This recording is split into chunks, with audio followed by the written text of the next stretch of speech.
You are tuning in to the Atlanta Realtors Rundown, the official podcast for the Atlanta Realtors. We're here to keep you updated with the latest trends, topics, and keep you in the know of our ever-changing Atlanta market. We hope you enjoy this episode. Well, welcome back to the Atlanta Realtors Rundown. I'm your host today, Matt LaMarche. Really excited about today's episode, and you'll hear why in just a quick moment here yet. But if you have not yet subscribed to the YouTube channel and to the podcast and to everything ARA, you can always go to atlantarealtors.com and get all of the links for everything that we're doing here. But certainly, if you're listening to the podcast, hit that subscribe button so you don't miss a single video or podcast that we release here. Every other week, every other Tuesday, those come out. And we just really appreciate you listening. We'd love to hear any feedback or leave a review. That'd be awesome as well. But today, this is like a full circle. Not many people know this, but this is like a very full circle moment for me with ARA and with you and with our relationship, but also our kind of getting to know each other early on in my real estate days, at least. Today's guest is Christian Ross, who is going to talk to us today very specifically about international real estate. But Christian was my chair of emerging leaders in 2020. That's right. Yeah. In person for 3 months and then virtual for the rest of the year. But it still was amazing. Glad you thought so. I did. No, it was really good. And for those of you that don't know anything about the Emerging Leaders Program, kind of like our leadership development, it's a full year. This past week here in middle of February or so, Days of the Dome. Like there's so much that goes on during the course of your year as an emerging leader. But anyway, just a great program if you're looking for another way to get engaged with an ARA. That's one that you can by far look out for. And to just learn of all the advocacy, too, that this organization does for you. I think a lot of times people talk about the money part, but they don't talk about the ways that their business is protected. Correct. And that is massive. It is. It is. Okay, but anyway, so we're here to talk about international real estate today. I'm here. Before we do that, though, Christian, just a quick little Reader's Digest, 3 to 5 minutes of like you, your business, how you got into real estate, what you're doing now with real estate, obviously a little bit of your involvement beyond just the Emerging Leaders Program. Tell us a little more about Christian. Cool. Well, it will definitely not be 5 minutes. So How much time do we have? Right. It'll be shorter. My name is Christian Ross, and I'm an associate broker, and I love real estate. I cannot believe this is actually year 19. Like, I could have birthed the whole child and sent them to college as long as I've been in real estate. It's very odd to say. But I came in the commercial side, and quickly realized it was great, but the downturn was happening at the same time. And we were doing condo conversions. And so between the market going completely sideways and my boss being completely just a lunatic, I was like, I love real estate. I don't like how this is done. So came to ARA, took my classes, and it was at the orientation when they said, you should get involved. When they said you should get involved, I was like, this is interesting. Like, get involved in what? Then they started naming the committees. And for me, in college, I was a public relations and poli-sci minor.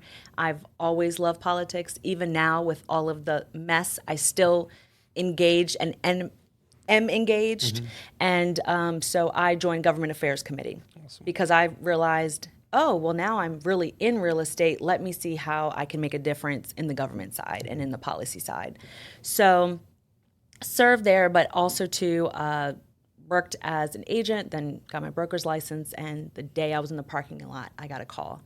And they were like, hey, Christian, would you like to be a broker? We have this tech startup brokerage. And I was like, what? And so that really began my journey of tech and real estate together. Went to this brokerage and grew it. We exited in 2019 and then came to another brokerage and really was able to work on the development side and learn a lot. But through the downturn, it was international clients that saved my business. So I did a horrible YouTube video. I have one eye closed because the sun is hitting it. I put my script on my condo balcony and I just said, 10 reasons why you should move to Atlanta. And that video, I started getting calls from Australia and from Italy and just all different places because I was like, Atlanta's on sale right now, and it was. Yeah. Homes were $40,000 that I just sold for $600. They were $40,000. Right. So just that was just such a learning experience for me, and I realized how much I enjoyed working with clients that were coming from overseas or investing here, as well as working overseas, whether it was with clients who were looking to buy in Mexico or in the Dominican Republic. I love Dominican Republic, so yeah. I love it. I love it. Well, I think a lot of people have this kind of rosy view of what international real estate means or it can look like. Yeah. I'm sure it's just jet setting and champagne floating, and that's that would be amazing. That's how it goes right now. Well, in all seriousness, though, so what's the biggest difference between a normal real estate transaction, obviously here in Georgia or even the United States, let's say, versus an international deal? I mean, what's the biggest difference? I think some of the biggest differences are you have to know how the properties are titled. Because some countries are still under a British rule, so that's a completely different title system. The Queen is titling your property. Other times, it's also too just the process of how they can transfer their money, each way it's going, how it's going to be taxed. Yeah.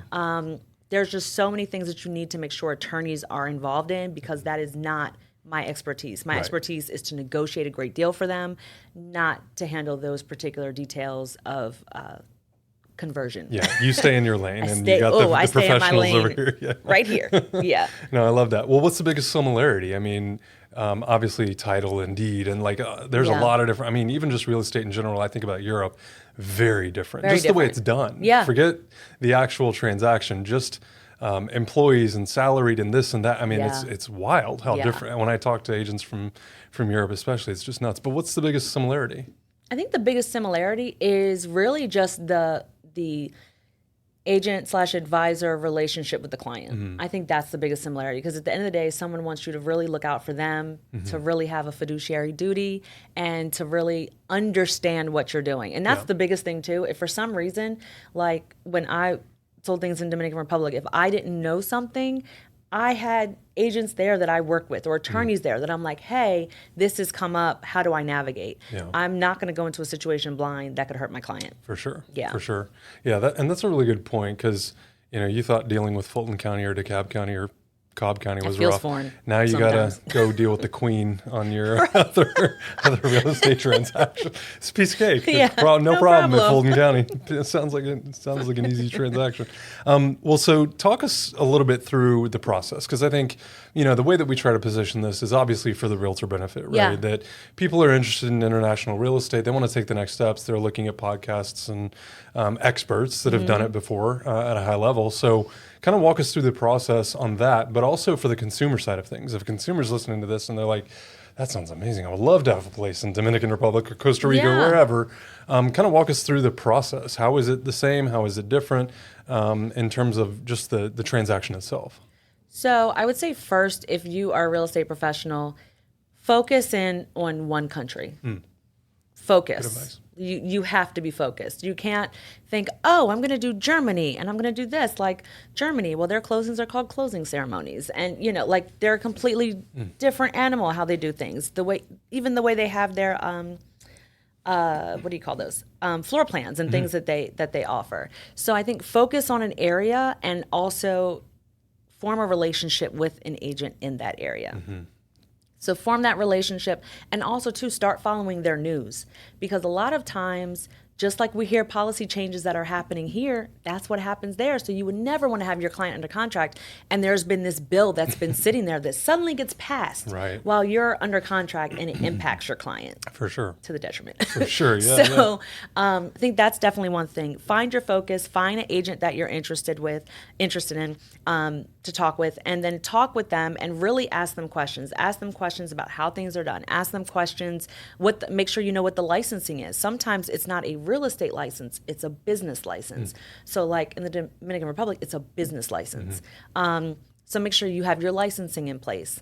And then, whatever brokerage you're going to go under, make sure they're going to train you and truly support you. Because you don't want someone that really just wants an American on their team. Right. You want someone who's really going to help you understand the market and understand the nuance. Because it's just like here in Atlanta.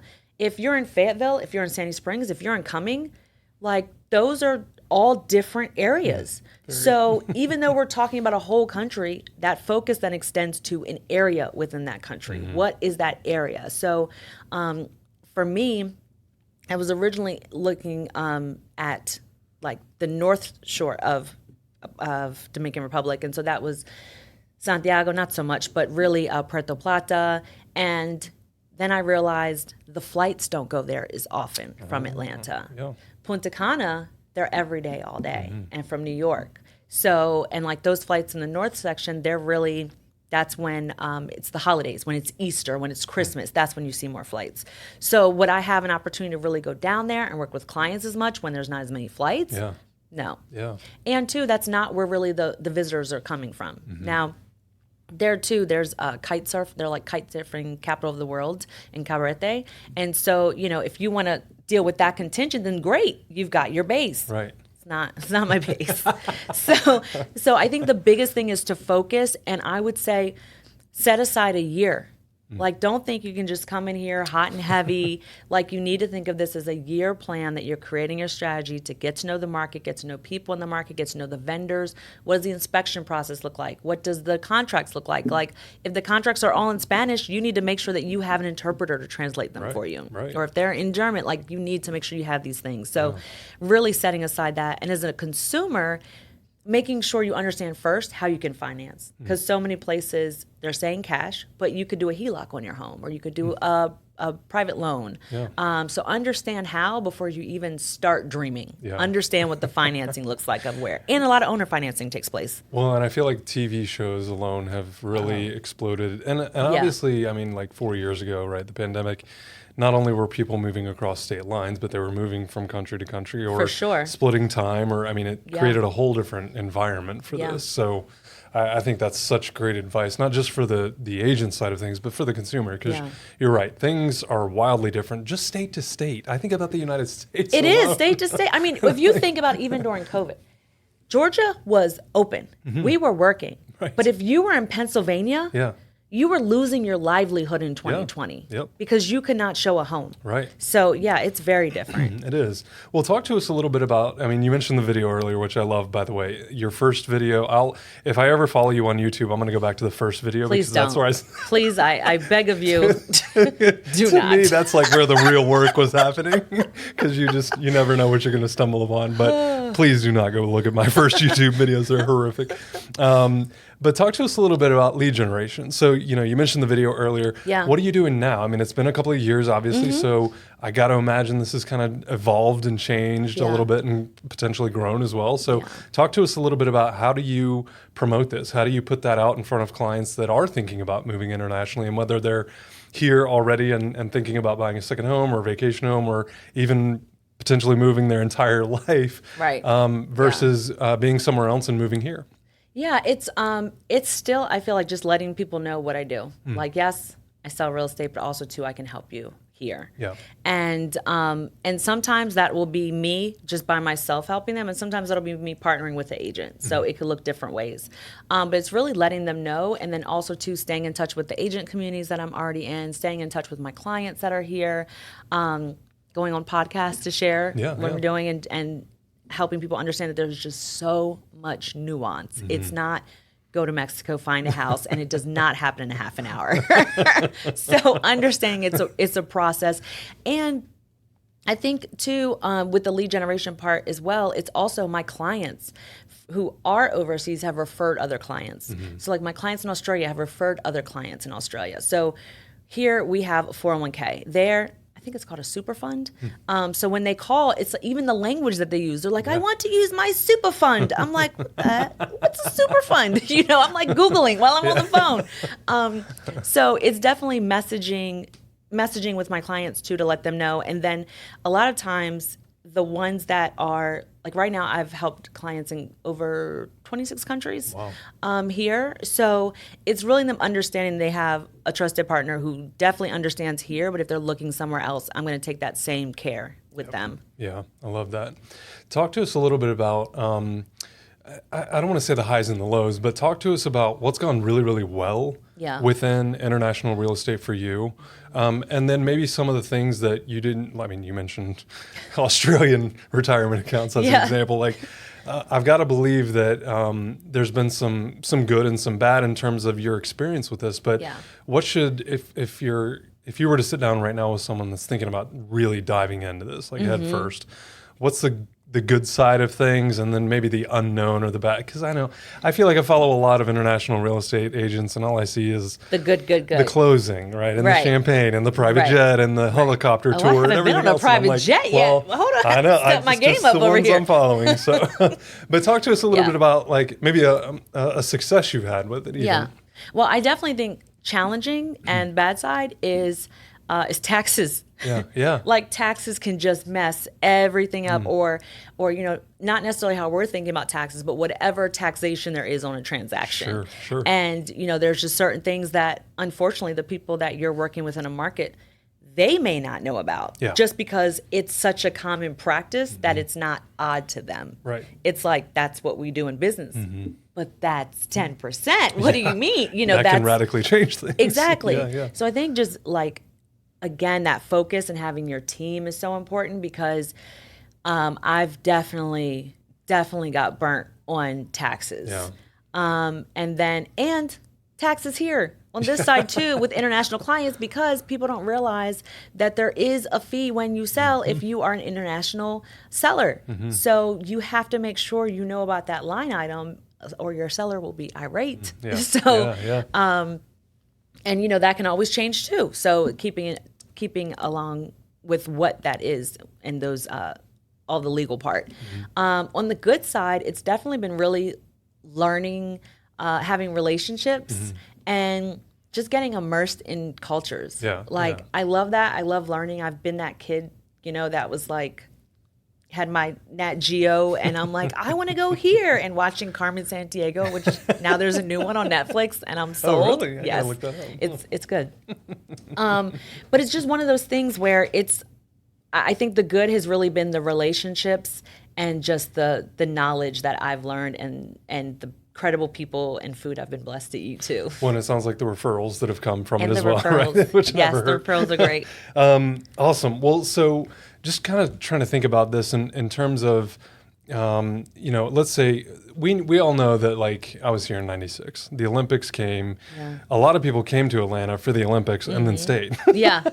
So what are some of the pitfalls? Obviously, you mentioned a ton already, but in just even identifying a real estate agent that's capable of doing this, because we talk about the ethical side of things, of working in areas that we don't know things about, and markets that we have no idea, and I'm licensed in South Carolina, and it scares the heck out of me to think about, we're in a very litigious field, unfortunately, but we have to protect ourselves as well as our clients' best interest. So are there any pitfalls that you think about that you could maybe help the consumer understand as they're starting their search, and if they're early 2024, you're thinking about buying a vacation rental or a vacation home or even a second home somewhere, right out of the gate that you can think of? I would say out of the gate, start Googling top attorneys in that particular country or province.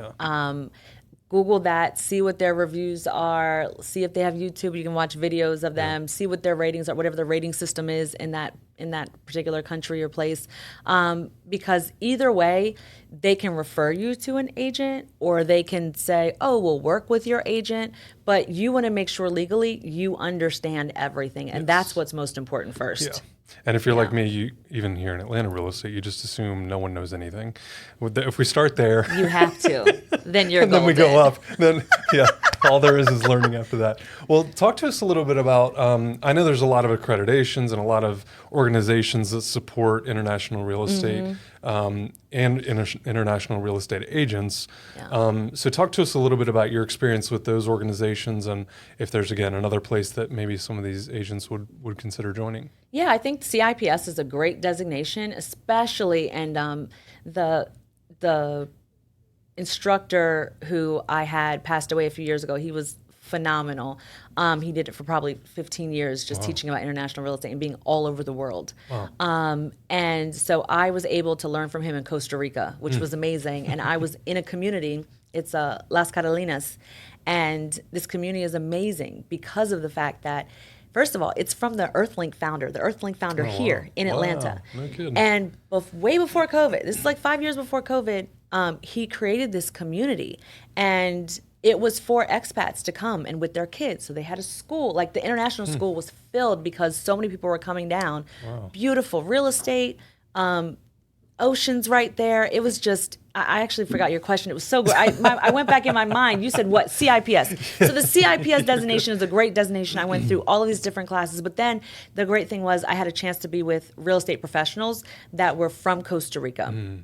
We heard from lawyers in Costa Rica. We heard from real estate professionals. So it wasn't like you were just learning, okay, this is international real estate. We talked to the people who were there on the ground, and that makes a difference. So I think it's one thing to take it in the States. That's fine. You'll get a great basis. But if you can take it somewhere else, I would definitely take it in another country. And how long is that program normally? It's about, I think, a week. Okay, Yeah, so nice. it's not long, but you have to have certain requirements, and there's other things you have to do, but your actual programming is a week. Yeah, nice. Yeah. That's a great idea. I love that.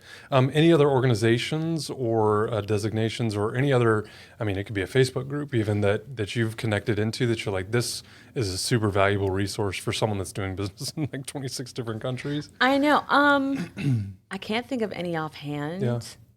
Because I feel like I just talked to so many people separately. Yeah. But there are definitely good, and there is one. But CIPS, when you get the designation, there is a group. So that's a great group to talk in. And then there is the resort and second property designation, which is a good one. A lot of it is focused in the States and Hawaii. So, but that's also a good designation. But groups, I can't think of. Okay. I've actually tried to stay away from groups. I'm trying to get my notifications I off. get it. Yeah, they're nonstop. It's They're a rough nonstop. life. Awesome. So talk to us a little bit about, I know FIOPSI, is that? Yes. Am I pronouncing that Yes, correct? FIOPSI. I always screw up the acronym. So what does that stand for again? And what is You it? don't want to know because Okay. it's French. Okay, perfect. So it's okay. But FIOPSI is a great international organization. It's been around since the 40s. Started in Paris, and there's chapters and councils all over the world, and they have world congresses every year as well. So it's a great referral network of just, you can always call another FIOPSI member and say, hey, I'm interested in doing this in this market, or I need to know more information, or can I refer this person to you? Yeah. I love it. And you know they'll be taken care of. Yeah. Yeah. Well, so if someone, again, and this could be for both consumers as well as real estate agents, but you have a client that comes to you and they're like, hey, Matt, hey, Christian, I'm thinking about buying a place in Costa Rica or Dominican Republic or even Puerto Rico, because as much as they're part of the United States, Still they're very different. Right? So what do the next steps look like? And especially when you're thinking about like investment, my mind immediately goes to like property management as an example. So I want to buy a place in Puerto Rico so I can go there twice or 3 times or 10 times a year, but I'd love to rent it out. Like, do you recommend getting some resources for that as well? Yes. What does that kind of look like? I definitely recommend having a property manager. There is no way. I don't even like to manage property that's 5 miles away from me. For real. Don't call me about ants. Don't call me about a door not working. So I would definitely say get a property manager. Make sure it's someone trusted. Usually they'll be associated with the brokerage that you're already working with, or they're just a top one that you've read about, heard reviews of, or seen from expat communities that may be there and say this is a great property manager. But you definitely want to make sure that you talk to a few, because the percentages will vary greatly. Yeah. They will vary so greatly. So don't go with the first one that you're looking at, but know that property management is just essential to you having peace of mind with your investment. Yeah. It just is. Good advice. And that's always true, I feel like, with attorneys and CPAs and real estate agents, and 2 or 3. Talk to at least 2 or 3. Right. Find the one that you vibe with, but also that is going to give you the information and communicate and everything that you want out of that. And you want profession. them also to, I personally think, to work in the property type that you have. Yeah. So Yeah. if you have a beach house, like, make sure they've done single family. They understand the yard care. They understand that, things need to be sealed because there's iguanas. I mean, like, they understand the nuance of that. Yeah. And, if they do condos, great. Are we good for them to come in? Like, what's the process? Should I have the specific door where they can come in and just use numbers or another way of entry? Like, you want to make sure that your person understands how to manage that type of property. Yeah, huge. So Okay, now I've bought my place in Costa Rica. Yeah. Except it's Invite vacant. me. Yeah, Sorry. right. So it's vacant. I've just paid my taxes. We went through the whole transaction. Everything's kosher. Yeah. But now I need to put stuff in that condo or that beach Yeah. house or whatever. So talk to me, and I know this is kind of getting down to the weeds, so forgive me, audience, here for just a moment. But literally, like, how do I go from empty condo, empty beach house to furniture and beds and everything? I mean, can I ship that stuff over? Do I have to buy it locally? How does that work? So I would say whenever you can get a furnished place, which a lot of places around the world come furnished, which is nice, but make sure again that's written in the contract. And if you don't have furniture, so try to get furniture that comes with the home, or get a furniture package. Especially with new construction, there's lots of furniture packages. If it comes down to it and you did not get furniture, I would suggest buying things locally and really finding those curated pieces that speak to where you're at, because shipping them in, the taxes that you're going to pay, the levies are going to be high, especially if it's going to an island. Yeah.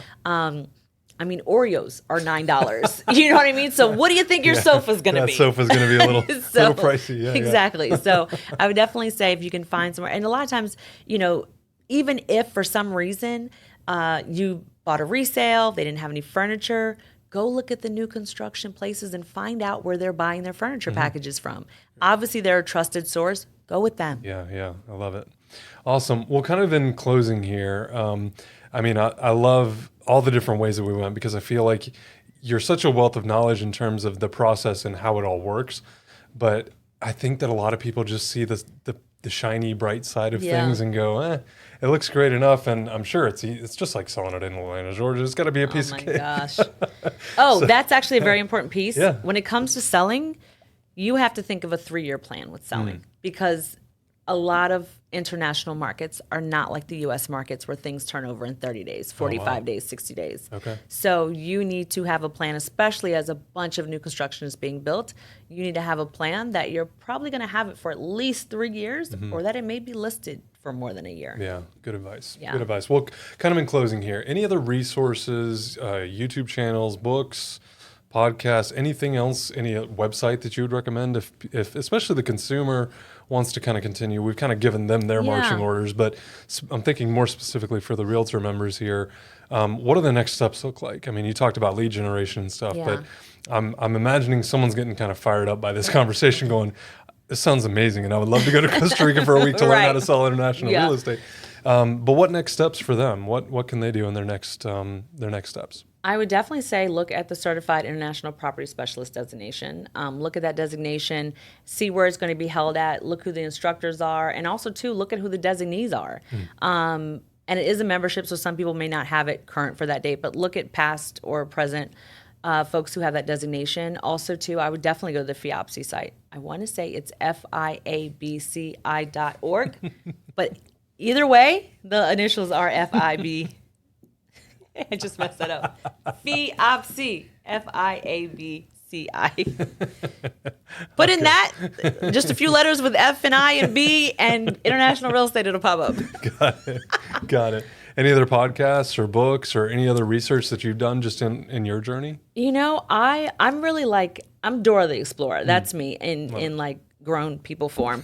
And I just love exploring places. So I think too, another thing is when you go on vacation is to really take the time, look at real estate opportunities before you go there and make those appointments. Doesn't have to be your whole entire time, but take half a day and go and ask questions and just let them, they would love to show you around. They would love for you to shoot content and know, great, this is going to be given to another audience that they don't have. 100%. So I would definitely say, for me, that's what I do. I love going in or reaching out to an agent and saying, hey, I'm coming down. Really would like to learn more about your market. Can I follow you for half the day, or can I come to your office? Yeah. And they're very receptive. That's awesome. Yeah. Good advice. I love that, because I always tend to pull up my favorite home search site and go, I wonder what homes look like in this area. Oh, always. I had the audacity to look up New York brownstones the other day, and the first one was 159 million. I was like, who said this was my budget with a $55 million price reduction? Oh, there you go. Piece of cake. Yeah. Next week, close it down.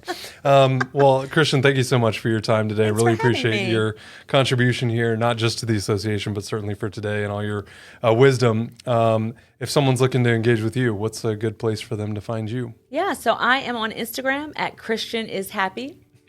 And my website is christiansoldit.com. Perfect. I love it. Well, thank you again so much for being here and sharing with us today. We really appreciate it. And thank you for joining us on the podcast. It really means so much to all of us. And if you ever have an idea for a new podcast guest that we can have in here, or maybe a particular topic, it seems like business growth and development is always something that people are looking at, and whether it's a niche or just production, doing more business. We're always getting good input around that. So if you ever want to be a guest here, or if you have an idea for a podcast episode, we'd love to hear from you. And please leave a review here for us as well. Make sure you hit that subscribe button. We'll talk to you later. Thanks so much.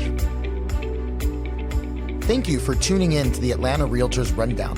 Please subscribe, and for more information on how to get engaged, check us out at atlantarealtors.com. We look forward to having you join us for the next episode.